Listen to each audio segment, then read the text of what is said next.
Well, hi everyone, good morning. When I say to you that God delights in you, what comes to mind? Well, the definition of to delight in means this: to enjoy something very much. God doesn't just love you, He delights in you. And the prophet Zephaniah said it like this in Zephaniah 3:17. He, meaning God, He will delight in you with singing. I mean, imagine that. God sings over you because He enjoys you so much.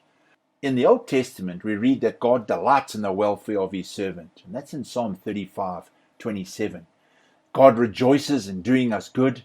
And that's in Jeremiah 32:41. And God says to Israel, you shall be called my delight. And that's in Isaiah 62 verse 4. In short, the Lord delights in His people. In the New Testament, at Jesus' baptism, God says this is my Son whom I love, with whom I'm well pleased. It's in Matthew 3:17. God the Father delighted in Jesus, His Son, not because Jesus had done a whole lot of ministry. I mean, at that stage, He hadn't done any, or that He needed mercy, because Jesus didn't. Rather, God the Father delighted and still delights in His Son Jesus because He is delightful. He really, really likes His Son Jesus Christ. When a parent says to a child, I love you, the child hopes that this is a stubborn love. I mean, this love is going to continue no matter what. But they also hope that this love is a love of delight, which means I love your uniqueness and who you are to me, and I love you being with me. When God looked at His unfallen creation and His image-bearing creatures, Adam and Eve, in Genesis 1, He said this: it's very good. He loved it all, especially Adam and Eve, His children.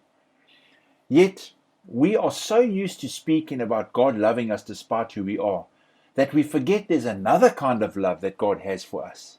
It's the joy a creator finds in his creation. It's the thrill a parent finds in their children. Ask a parent if they delight in their kids, their uniqueness and their personality, little quirks. All parents do. Do we really believe that God, the best parent of all, has any less delight in us than this? Whenever you're feeling a little down, or if you know someone who needs a little encouragement, I want you to remember Psalm 18 verse 19.